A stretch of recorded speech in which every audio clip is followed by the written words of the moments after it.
wake, kwa sababu hata kuoa kwa kujipendekeza.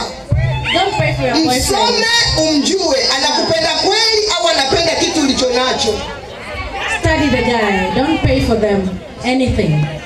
Wasichana wengi nimewaona walipopewa kazi, walipopata kazi baada ya kusomeshwa na wazazi. Naongea na wasichana sana. Waliposomeshwa na wazazi, mpo hapa. Angalia mshahara wa kwanza ulifanya nini? Mtu wa kwanza wa kupata mshahara wako sadaka ni Mungu aliyekuwezesha uhai. Nataka nikwambie, mtu wa pili wa kuendelea na wewe lazima mpe mzazi kitu cha kwanza, baba au mama, shati au kitenge inatosha. Mwambie Mungu, asante mama kwa kunisomesha na baba, na utabarikiwa. Asante sana.